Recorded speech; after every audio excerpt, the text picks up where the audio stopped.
नमस्कार बच्चों, कैसे हैं आप सब? आशा करती हूँ आप सभी अच्छे होंगे, स्वस्थ होंगे, खुश होंगे और अपनी पढ़ाई भी अच्छे से कर रहे होंगे। जैसा कि आप सभी जानते हैं, मैं हूँ आपकी हिंदी की अध्यापिका और मैं स्वागत करती हूँ आप सभी का आईसीटी वर्चुअल क्लासरूम में। और आज हम यहाँ पर एकत्रित हुए हैं पढ़ने के लिए क्लास 8 की हिंदी। क्लास 8 की हिंदी में हम यहाँ पर पढ़ रहे हैं अपनी सेकेंड बुक, जिसका नाम है भारत की खोज।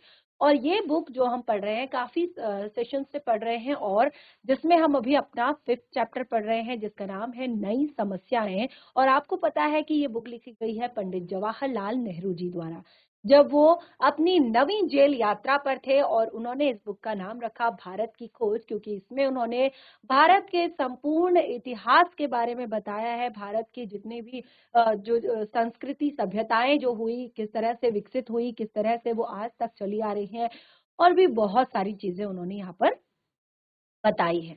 भारत के वेदों के बारे में, पुराणों के बारे में, उपनिषदों के बारे में, ग्रंथों के बारे में और जो आपके काव्य है उनके बारे में।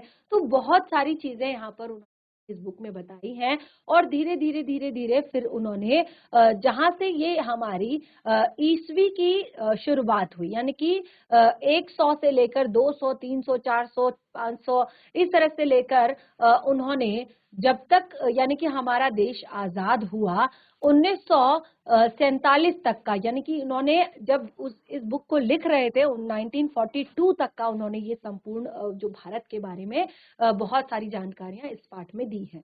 तो अभी हम यहाँ पर अपने 5th चैप्टर पे है, जिसका नाम मैंने बताया आपको नई समस्याएं।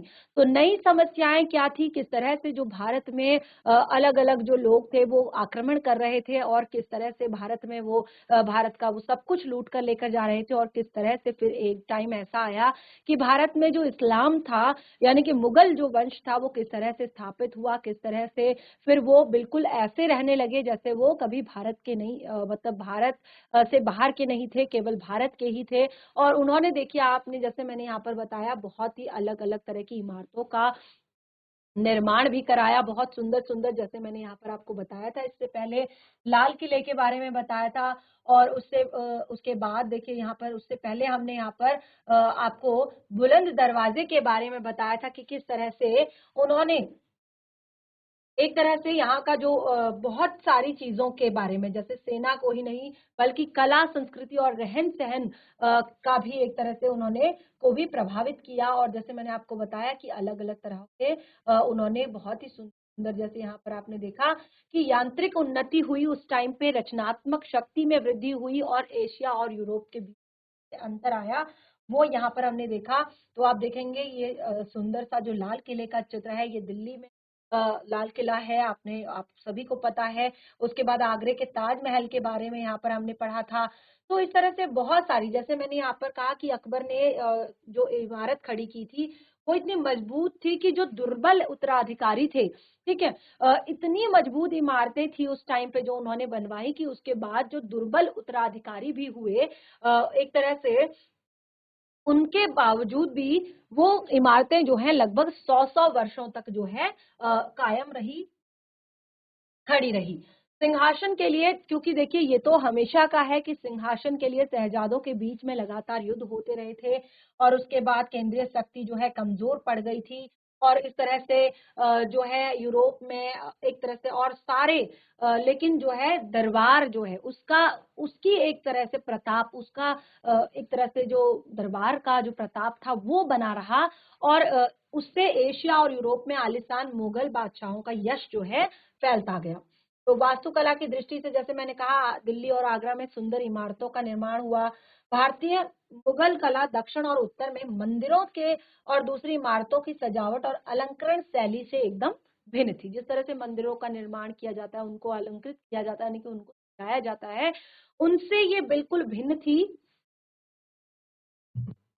और यहाँ पर जो प्रेरित वास्तुकारों और निर्माताओं ने आगरा में ताजमहल को मोहब्बत भरे हाथों से खड़ा किया था। तो इसलिए देखिए हमने और भी बहुत सारी चीजें इसमें पढ़ी थी कि किस तरह से ये बात ध्यान देने लायक थी कि वर्गों का प्रभाव इस हद तक था कि नियमता लोग इस्लाम धर्म में धर्म परिवर्तन करके एक तरह से सामूहिक रूप से धर्म परिवर्तन कर रहे थे, क्योंकि ऊंची जाति के लोग तो कभी कभार ही वो धर्म परिवर्तित करते थे, लेकिन जो निम्न श्रेणी के लोग थे, निम्न जाति के जो लोग थे, वो पूरे मोहल्ले के मोहल्ले एक तरह से एक ही जाति के लोग हैं, वो अपना धर्म बदल लेते थे। और इसलिए उनका जो सामूहिक जीवन था, जो कामकाज था, क्योंकि उनमें कोई आंतरिक बदलाव नहीं आए थे, उन्होंने पूरे के पूरे मोहल्ले ने, पूरे के पूरे एरिया ने जो है धर्म परिवर्तित कर लिया था।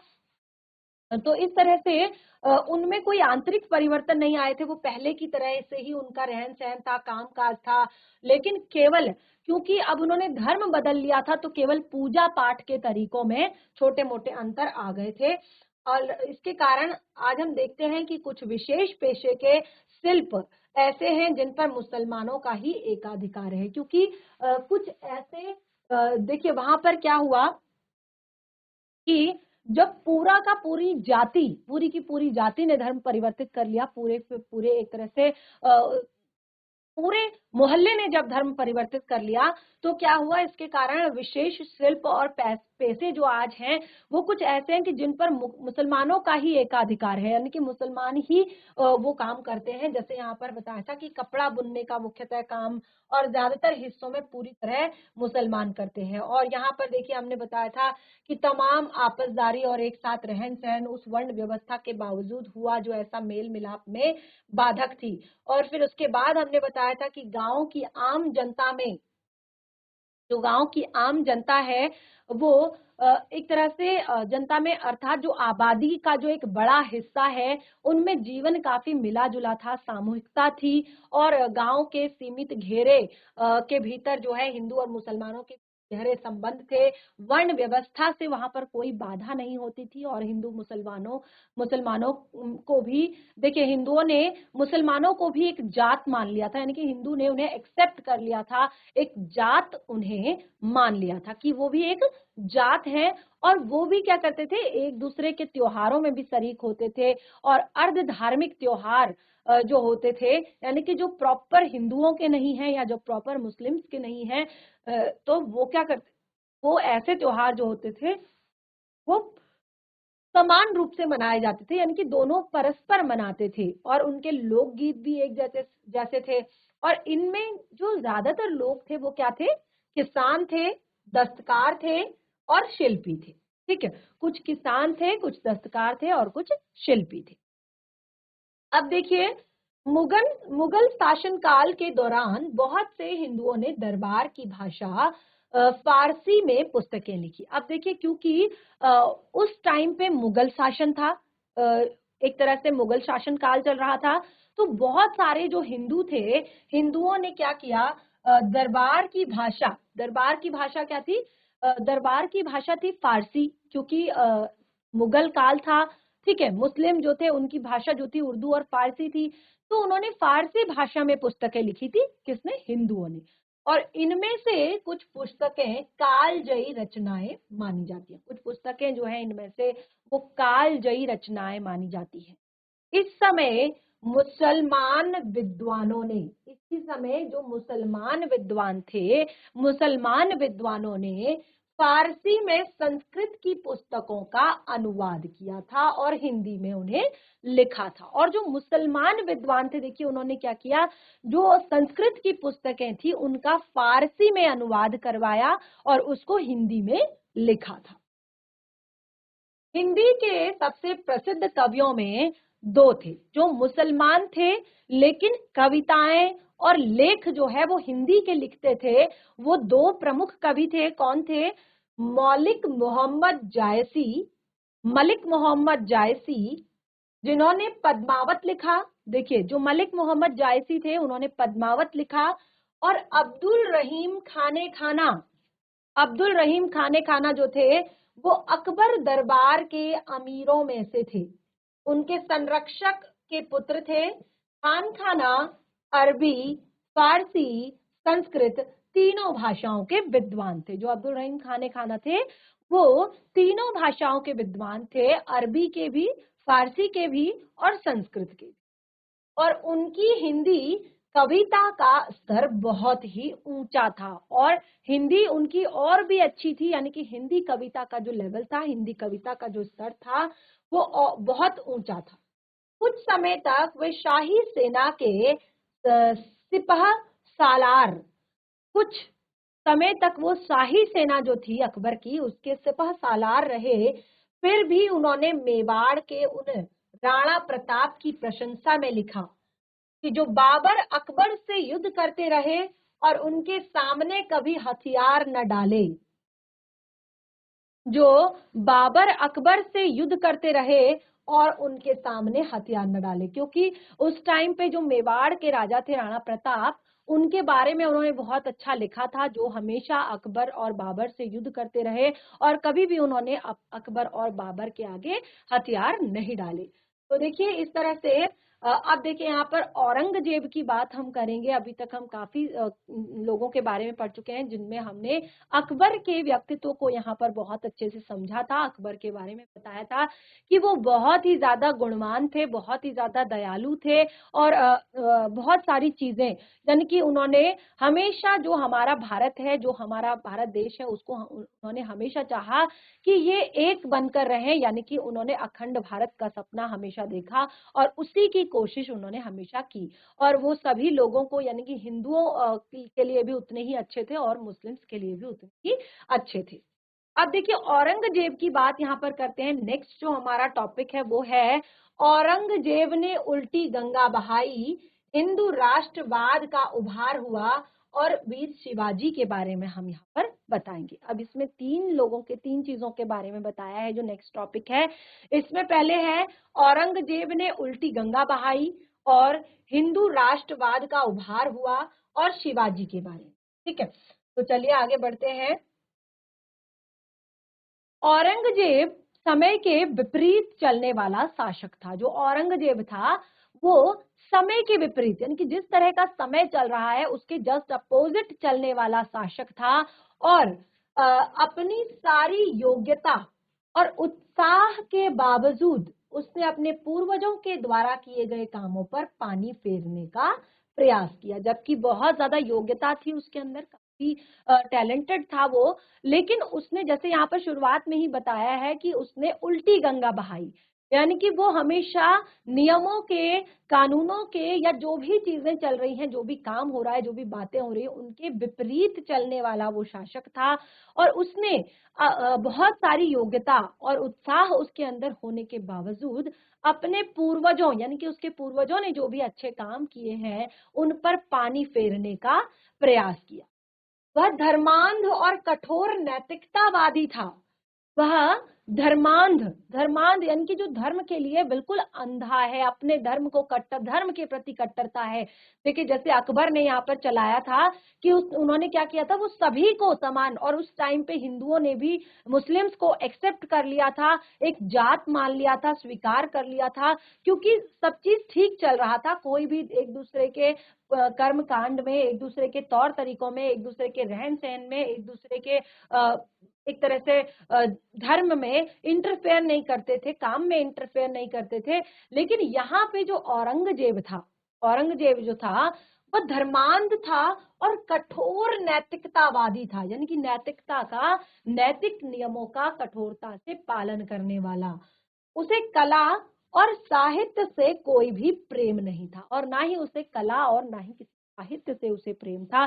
तो देखिए ये कला और साहित्य ऐसे टॉपिक्स होते हैं, ऐसी चीजें होती हैं कि ये हमें मनुष्य से भी प्रेम करने पर मजबूर कर देती हैं, क्योंकि जब हम किसी की कला से, उसके साहित्य से, उसके संगीत से, उसकी कविताओं से, उसके लेख से प्रेरित होते हैं तो हम उसके प्रति भी एक अलग लगाव रखने लगते हैं।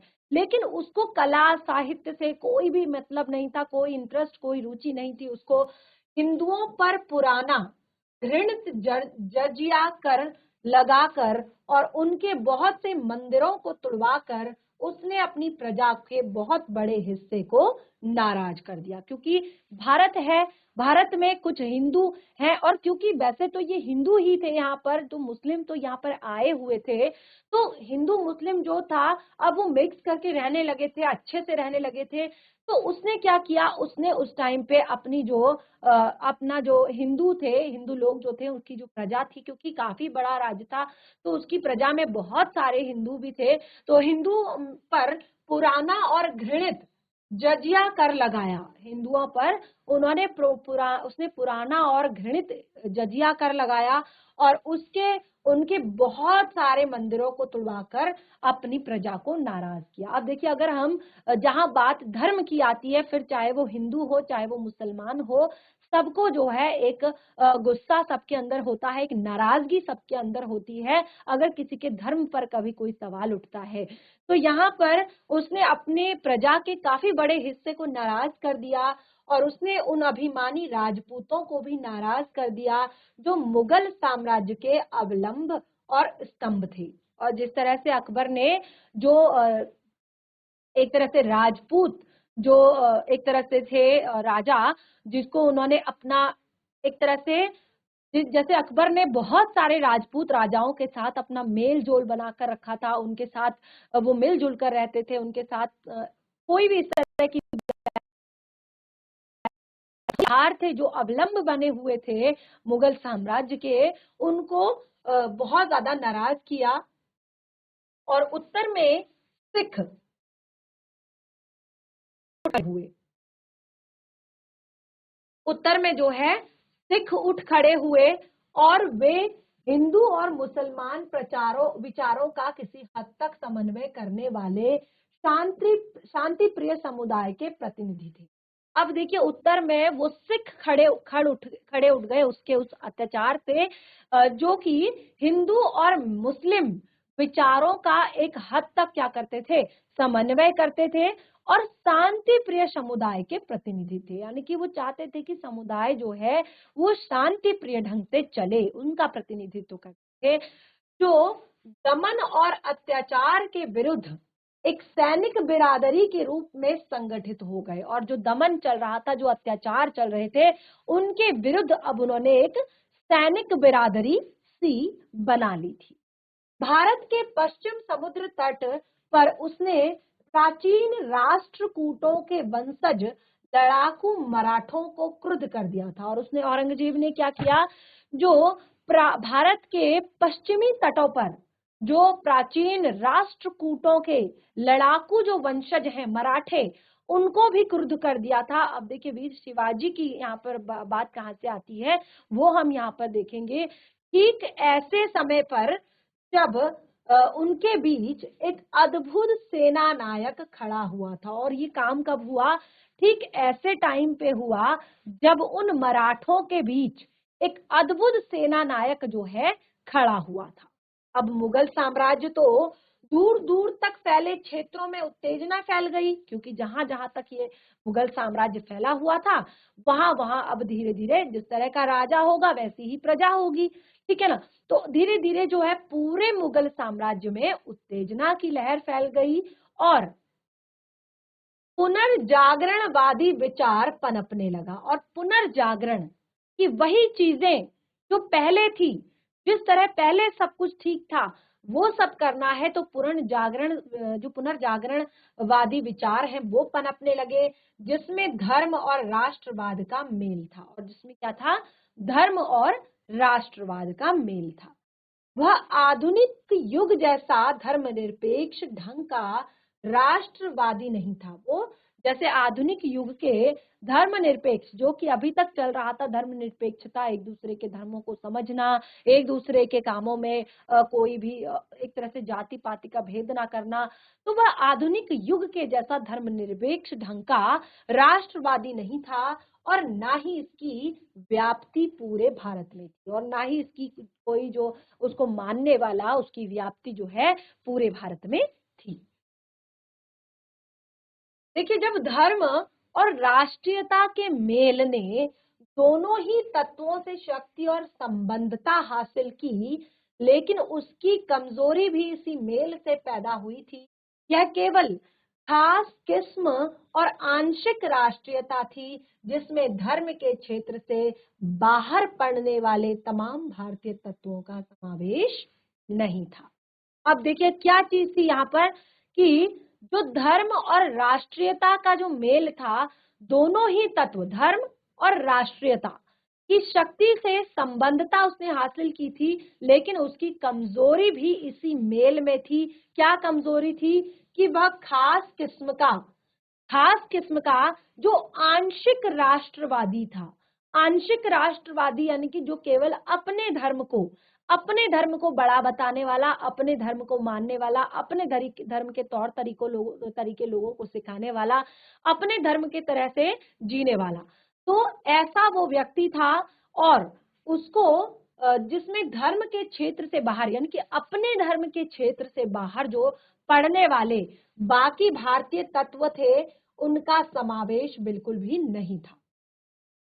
हिंदू राष्ट्रवाद उस व्यापक राष्ट्रीयतावाद के मार्ग में बाधक था, और यहाँ पर उसने जो व्यापक राष्ट्रीयतावाद जो है वो चाहता था, उसमें हिंदू राष्ट्रवाद जो है बाधक था, क्योंकि पहले से यहाँ पर हिंदू रहते थे, हिंदुओं का राष्ट्र था, हिंदुओं का राज था, हिंदुओं के तौर तरीके थे। तो जो धर्म और जाति के भेदभावों से ऊपर उठ जाता है, विशेषकर मराठों की अवधारणा व्यापक थी, और जैसे जैसे उनकी शक्ति बढ़ी, उनके साथ साथ इस अवधारणा का भी विकास हुआ। 1784 में वारेन हेस्टिंग जो 1784 में जब हमारे भारत पर ब्रिटिशर्स जो है आ चुके थे, भारत में ब्रिटिशर्स का, क्योंकि सन 1600 में आए थे, तो भारत में 1784 में वारेन हेस्टिंग ने लिखा था कि हिंदुस्तान और दक्षिण के तमाम लोगों में केवल मराठों के मन में राष्ट्र प्रेम की भावना है। उन्होंने उस टाइम के क्या बताया था, जो हिंदुस्तान है और दक्षिण के जो लोग हैं, देखिए दक्षिण के लोगों में क्यों भारत केवल एक तरह से देश प्रेम की भावना है या राष्ट्र प्रेम की भावना है, क्योंकि वो शुरुआत से ही, अब देखिए दक्षिण में अभी तक हम इतना चैप्टर पढ़ते आ रहे हैं, इतनी सारी चीजें हम पढ़ रहे हैं, तो अभी तक हमने देखा कि जो भी चीजें हुई हैं उससे दक्षिण का जो भारत है वो काफी ज्यादा अछूता रहा है, यानी कि दक्षिण भारत तक वो चीजें काफी कम पहुंची हैं। तो वहां पर चाहे हिंदू हो, चाहे भारतीयता हो, चाहे राष्ट्रवाद हो, उन सब में क्या है, कट्टरता है, वो बिल्कुल एक तरह से प्योर भारतीय बन चुके थे। तो उन्होंने कहा कि जिसकी गहरी छाप राष्ट्र के हर व्यक्ति के मन पर है, मराठे अपनी राजनीतिक और सैनिक व्यवस्था और आदतों में उदार थे। जो मराठे थे वो अपने राष्ट्र के हर व्यक्ति के लिए, यानी कि राजनीतिक और सैनिक व्यवस्था में, चाहे वो राजनीतिक व्यवस्था हो चाहे सैनिक व्यवस्था हो, की आदतों में उदार थे, और उनके भीतर लोकतांत्रिक भावना थी। उनके भीतर कैसी भावना थी? लोकतांत्रिक। लोकतंत्र मीन्स क्या होता है? लोकतंत्र का क्या अर्थ होता है?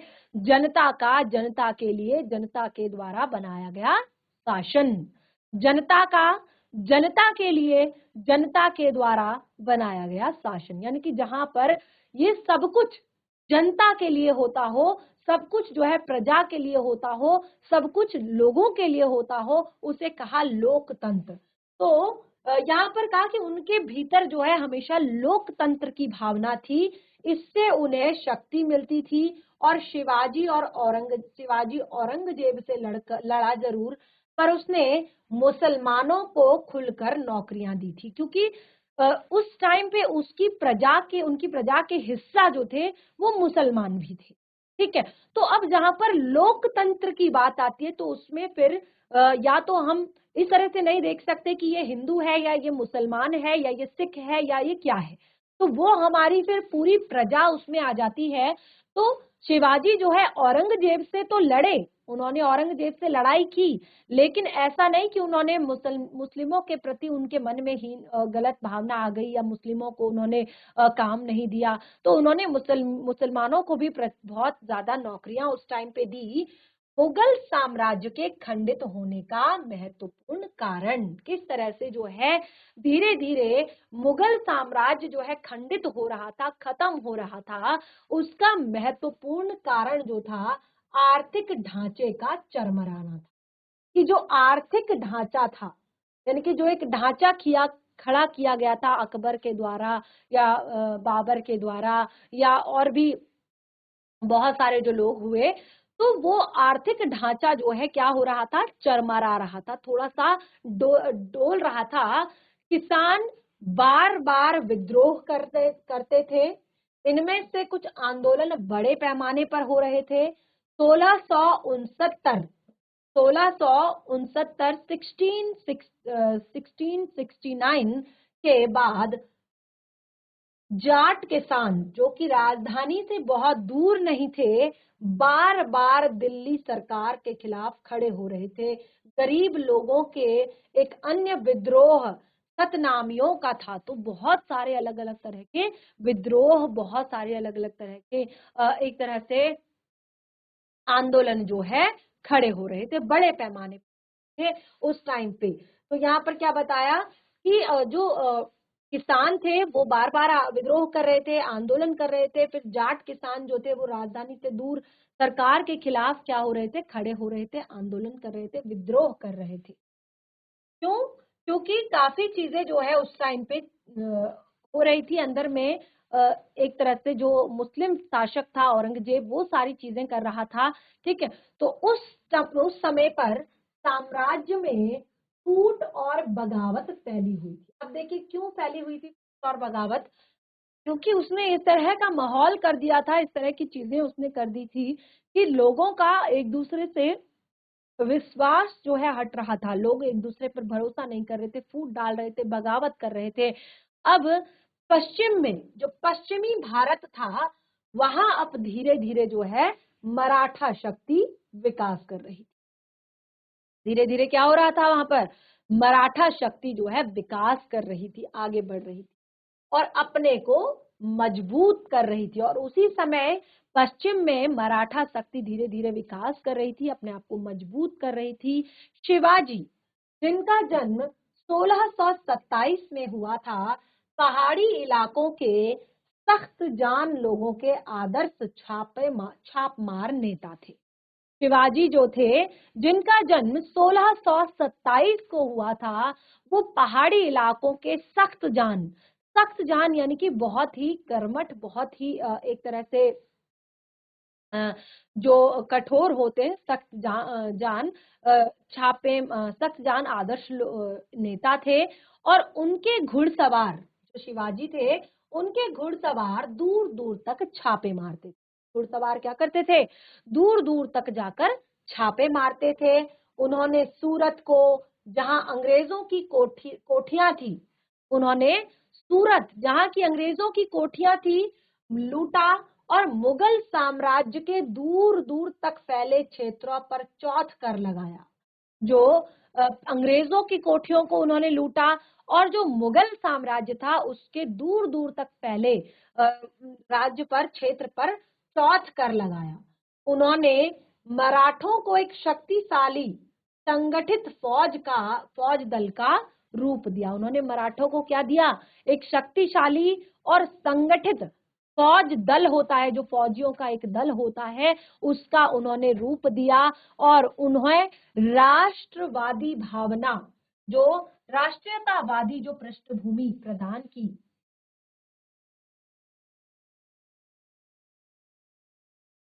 उन्हें राष्ट्रीयतावादी पृष्ठभूमि प्रदान की और दुर्जय शक्ति का रूप दिया। क्या किया, पहले तो उन्होंने मराठों का एक क्या किया, संगठित और शक्तिशाली फौजी दल बनाया और राष्ट्रीयतावादी पृष्ठभूमि प्रदान की और दुर्जय शक्ति का रूप दिया। सन 1680 में उनकी मृत्यु हो गई। शिवाजी की मृत्यु कब हुई, सन 1680 में।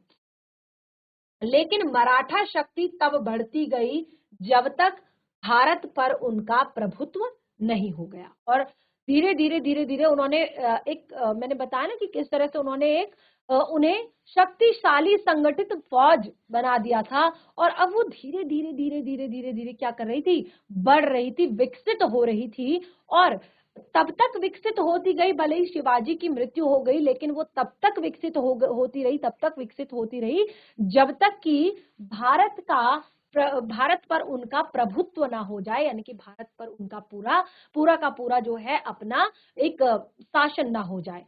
ठीक है, तो प्रभुत्व के लिए मराठों और अंग्रेजों के बीच जो संघर्ष हुआ उसमें अंग्रेजों की विजय हुई, क्योंकि अंग्रेज उस टाइम तक काफी हद तक हमारे भारत में जो है फैल चुके थे, काफी हद तक जो है भारत पर अपना अधिकार जमा चुके थे, काफी हद तक भारत को एक तरह से खत्म कर चुके थे अंदर ही अंदर। तो देखिए जो प्रभुत्व के लिए, अब क्योंकि प्रभुत्व जमाना था उन्होंने, तो प्रभुत्व के लिए मराठों और अंग्रेजों के बीच संघर्ष और अंग्रेजों की विजय का ये पार्ट जो है हम आगे कंटिन्यू करें। तो देखिए 1669 तक हम यहाँ पर पढ़ रहे थे, उसके बाद 1707 की बात आई और 1707 में जब औरंगजेब की मृत्यु हुई, 1707 में जब औरंगजेब की मृत्यु हुई तो मृत्यु के 100 वर्ष तक भारत पर अधिकार के लिए विविध रूपों में संघर्ष चलता रहा। और जब जैसे ही औरंगजेब की मृत्यु हुई तो औरंगजेब की मृत्यु के लगभग 100 वर्ष तक यानी कि 1700 से, जैसे यहाँ पर बात की 1700 से 1800 तक, लगभग 100 वर्षों तक यहाँ पर विविध तरीके से अलग अलग रूपों में यहाँ पर लोगों ने अलग अलग तरीकों से भारत पर अधिकार करने के लिए, या अंग्रेज भी थे तो उन्होंने भारत पर अधिकार करने के लिए विविध रूपों पर संघर्ष चलता रहा। जब 18वीं शताब्दी, जैसे मैंने कहा कि 1707, ठीक है, 1707 के बाद 100 वर्ष यानी कि 1807 मान लीजिए, तो 18वीं शताब्दी जब आई तो उस टाइम पे भारत पर अधिकार करने के 4 दावेदार तब तक बन चुके थे। 18वीं शताब्दी तक भारत पर अधिकार करने के लिए 4 दावेदार तब तक खड़े हो चुके थे। इनमें से भारतीय मराठा थे और दक्षिण में हैदर अली और उसका बेटा टीपू सुल्तान था। देखिए, एक तो खुद ही भारतीय मराठा थे, ठीक है, भारत पर अधिकार जो चाहते थे। 4 दावेदार थे। पहले थे जो मराठा थे, ठीक है, मराठा जो थे, भारतीय मराठे, और दक्षिण में हैदर अली और उसका बेटा टीपू सुल्तान, और विदेशी फ्रांसीसी और अंग्रेज। तो विदेशी, फ्रांसीसी और अंग्रेज, ये 4 लोग जो है भारत पर आक्रमण करने के लिए एक तरह से दावेदार 1800 तक हो चुके थे, क्योंकि इस बीच इन्होंने बहुत अलग अलग तरीके से यहाँ पर भारत पर अपना अधिकार जमाने के लिए संघर्ष करते रहे, लड़ते रहे आपस में, और तरह तरह के एक तरह से काम करते रहे। तो तब तक जो है 4 लोग सामने आ चुके थे कि कौन भारत का दावेदार बनेगा भारत पर अधिकार करने का।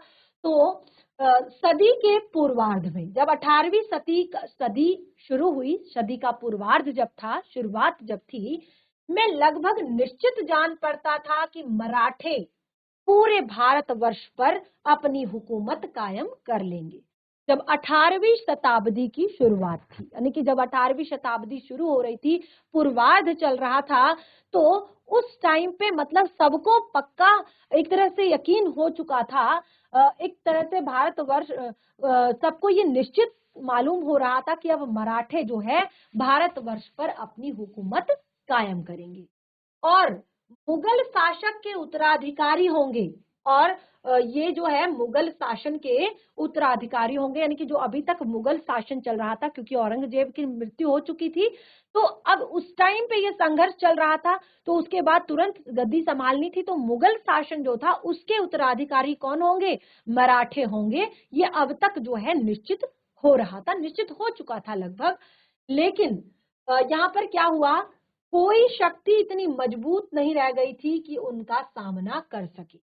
अभी तक मराठों के आगे कोई भी शक्ति इतनी मजबूत नहीं रह गई थी कि उनका सामना कर पाए, उनको हरा पाए, ठीक है। लेकिन क्या हुआ कि ठीक उसी समय 1739 1739 यानी कि ठीक उसी समय उत्तर पश्चिम में एक नया बवंडर उठ खड़ा हुआ।